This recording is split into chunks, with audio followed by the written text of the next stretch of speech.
نحمده ونصلی علی حبیبہ الکریم۔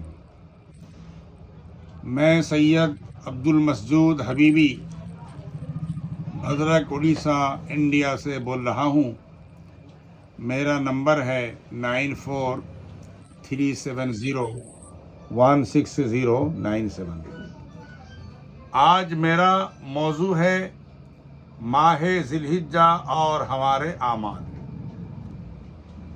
انسان کی کامیابی قربانی پر منحصر ہے، کہیں مال کی قربانی تو کہیں جان کی قربانی، کہیں وقت کی قربانی اور کہیں نفس کی قربانی۔ جس کے اندر قربانی کا جذبہ نہیں وہ کامیاب نہیں۔ آپ کے ملک میں دشمن حملہ آور ہے، وہ اینٹ سے اینٹ بجا دینا چاہتا ہے۔ اپنے ملک کی حفاظت کے لیے جان کی قربانی کی ضرورت ہے۔ اگر آپ نے جان کی قربانی پیش نہیں کی، دشمن بآسانی آپ کے ملک پر قابض ہو جائے گا اور آپ کو غلام بنا لے گا۔ آپ کی آزادی ختم ہو جائے گی، عزت و آبرو خاک میں مل جائے گی۔ یہاں اپنی آزادی کی بقا کے لیے جان کی قربانی کی ضرورت ہے، لیکن جان کی قربانی پیش کرنا ہر ایک کے بس کی بات نہیں ہے۔ وہ لوگ قابل مبارکباد ہیں جو ملک کی حفاظت کے لیے سرحدوں میں ڈٹے ہوئے ہیں۔ وقت آنے پر آپ اپنی جان کی قربانی پیش کرتے ہیں۔ اور ایک ہوتا ہے وقت کی قربانی۔ وقت کی قربانی کبھی اپنے ذات کے لیے ہوتی ہے، کبھی قوم کے لیے۔ طالب علم ہو یا تاجر یا کسی دفتر کا ملازم ہو، اسے وقت کی قربانی پیش کرنے کی ضرورت ہے۔ اگر وقت کو صحیح استعمال نہیں کرتا ہے تو اسے ہرگز کامیابی نہیں مل سکتی۔ ایک لیڈر ہے، خواہ وہ مذہبی لیڈر ہو یا قومی لیڈر ہو، اس کی کامیابی وقت کی قربانی پر منحصر ہے۔ اور ایک ہوتا ہے مال کی قربانی۔ مال کی قربانی کئی مواقع پر ضرورت پڑتی ہے، تعلیم کے لیے، ملک کی حفاظت کے لیے، جان کی حفاظت کے لیے، لوگوں سے ربط ضبط بڑھانے کے لیے، دوستانہ تعلقات کو باقی رکھنے کے لیے، جسم کو آرام پہنچانے کے لیے، پرسکون زندگی گزارنے کے لیے۔ مال خرچ کیے بغیر زندگی کے بہت سے کام ادھورے رہ جاتے ہیں۔ کئی مقام پر مال کی قربانی ہماری ترقی کی ضمانت دیتی ہے۔ زکوٰۃ اور فطرہ کی ادائیگی بھی مال کی قربانی ہے۔ اور ایک ہے نفس کی قربانی۔ جو نفس امارہ کا غلام ہو گیا، اس کے جھانسے میں آ گیا، وہ بدنام زمانہ ہو کر قار مذلت کو چلا گیا، سیاہ کار اور رسوائے زمانہ ہو گیا۔ آپ دائیں بائیں دیکھیں کس طرح نفس امارہ کے غلام ہو کر اپنی عزت و وقار کو ملیہ میٹ کر دیا ہے۔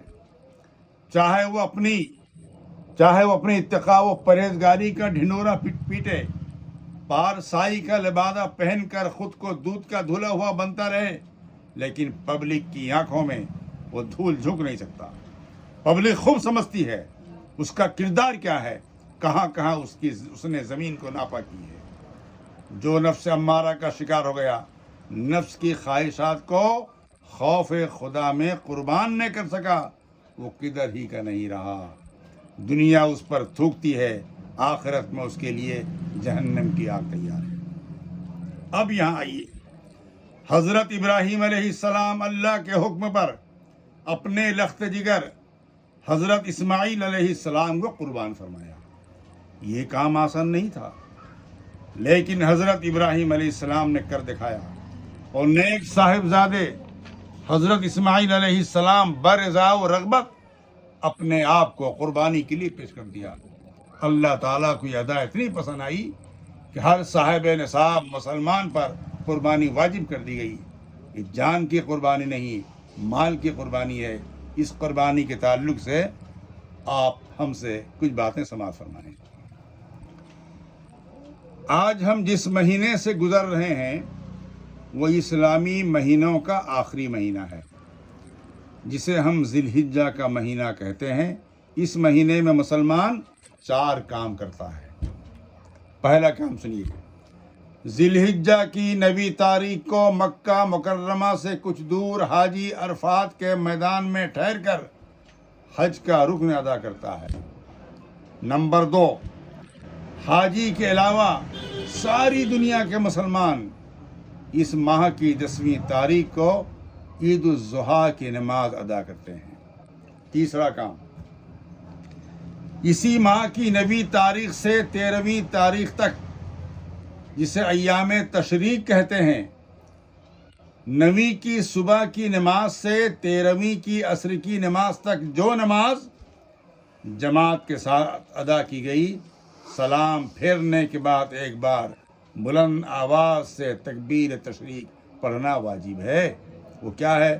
اللہ اکبر لا الہ الا اللہ واللہ اکبر وللہ الحمد۔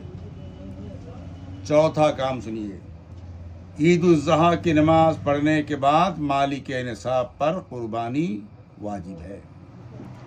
مالک نصاب وہ ہے جس کے پاس 653 گرام اور 184 ملی گرام چاندی ہو، یا 93 گرام 312 ملی گرام سونا ہو، یا کچھ سونا ہے اور کچھ چاندی ہے، چاندی کی قیمت کو پہنچ جائے، یا اس کی قیمت کے روپے ہیں، یا اسی قیمت کی تجارت کا مال ہے، ایسے شخص پر قربانی واجب ہے۔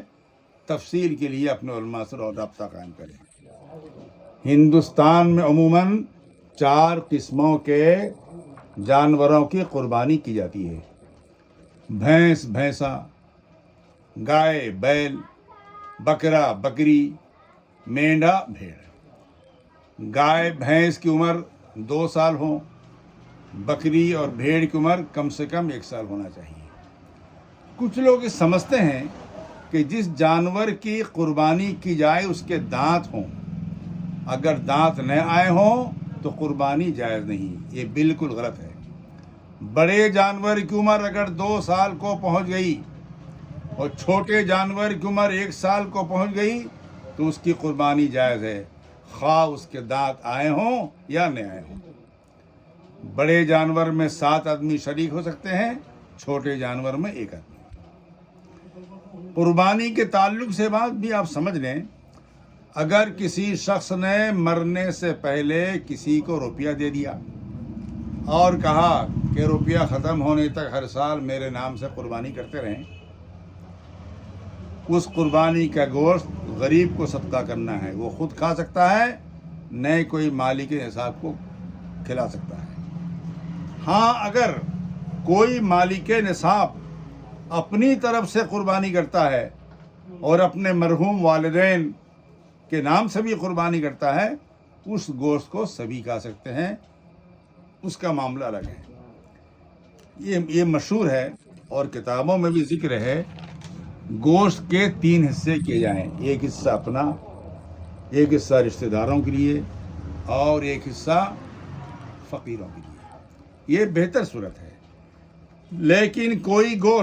لیکن اگر کوئی شخص سارا گوشت اپنے لیے رکھ لے یا سارا گوشت غریبوں میں تقسیم کر دے تو کوئی حرج کی بات نہیں ہے۔ دیکھیے اسلام نے کس قدر آسانی عطا کی ہیں۔ ایک شخص مالک نصاب تو ہے لیکن زیادہ دولت مند نہیں ہے، وہ کثیر العیال ہے، اس کے بال بچے زیادہ ہیں، وہ اگر چاہے تو سارا گوشت اپنے گھر والوں کے لیے رکھ سکتا ہے، اس میں کوئی مذائقہ نہیں ہے۔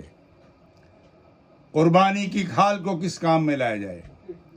اگر قربانی کرنے والا کھال کو دباغت دینے کے بعد اس چمڑے کو بچھونے یا جائے نماز کی صورت میں استعمال کرے تو کوئی حرج نہیں، وہ جائز ہے۔ لیکن اسے بیچ کر اس روپیے کو اپنے کام میں لگانا یہ جائز نہیں ہے۔ آپ کے محلے کے امام اگر غریب ہیں، ان کی تنخواہ کم ہے، پریشان رہتے ہیں، اس چمڑے کی قیمت امام کو دے سکتے ہیں، یا کسی غریب طالب علم کو دے سکتے ہیں، یا قبرستان کے احاطے کے لیے لگا سکتے ہیں، یا مسجد کی تعمیر میں خرچ کر سکتے ہیں، اس میں کوئی ممانعت نہیں ہے۔ بعض لوگ یہ غلطی بھی کرتے ہیں، ایک شخص مالک نصاب ہے، اس پر قربانی واجب ہے، اور وہ سوچتا ہے کہ 5 سال تو میں نے اپنی طرف سے قربانی کی تھی، اس سال اپنے بیٹے کی طرف سے قربانی کر دوں گا۔ اگر وہ ایسا کرتا ہے تو غلط ہے۔ لڑکے کے نام سے قربانی کر دینے سے اس کی قربانی نہیں ہوگی۔ یہاں یہ بات بھی سمجھ لیں کہ باپ ہو یا دادا، اگر وہ مالک نصاب ہے، اپنے نابالغ بچے اور بچیوں کی طرف سے، پوتوں اور پوتیوں کی طرف سے صدقہ فطر ادا کرنا واجب ہے، لیکن قربانی کی بات نہیں ہے۔ جس پر قربانی واجب ہے وہ پہلے اپنی طرف سے قربانی کرے، اپنی طرف سے قربانی کرنے کے بعد اگر جگہ ہو تو اپنی اولاد کو اس میں شامل کر سکتا ہے۔ اگر اپنی قربانی نہیں کی اور بچوں کی طرف سے کر لیا تو اس کے سر سے وجوب ساقط نہیں ہوگا۔ آخری بات، اہم بات میں بیان کرنے جا رہا ہوں۔ ہم جس ملک میں رہتے ہیں وہاں مختلف مذاہب کے لوگ رہتے ہیں۔ جہاں گائے اور بیل کی قربانی پر پابندی ہے، یا پابندی تو نہیں ہے لیکن کرنے کی صورت میں بدامنی پیدا ہوگی، امن درہم برہم ہو جائے گا، کئی فتنے فساد سر اٹھائیں گے، تو ایسی صورت میں وہاں بیل گائے کی قربانی نہ کریں، وہاں دوسرے جانور کی قربانی کریں۔ اگر کہیں بیل یا گائے کی قربانی کی اجازت تو ہے لیکن کھلی جگہ آپ نہ کریں۔ دوسروں کے جذبات کا بھی خیال رکھنا ضروری ہے، یہی امن اور شانتی کا راستہ ہے۔ قربانی کرنے کے بعد اس کے باقیات کو، یعنی اجڑی کو، اتری کو کھلی جگہ میں نہ پھینکیں، نہ ندی میں پھینکیں، نہ نالے میں پھینکیں، اور اس سے بدبو پیدا ہوگی، دوسرے لوگوں کو تکلیف پہنچے گی۔ بہتر راستہ یہی ہے کہ آپ گڈھا کھود کر اس باقیات کو دفن کر دیں۔ پیارے نبی صلی اللہ علیہ وسلم نے ہماری زندگی کے ہر منزل میں رہنمائی فرمائی ہے۔ آپ فرماتے ہیں کہ جو چیز اپنے لیے پسند نہ ہو دوسروں کے لیے پسند ہرگز مت کرو۔ السلام علیکم۔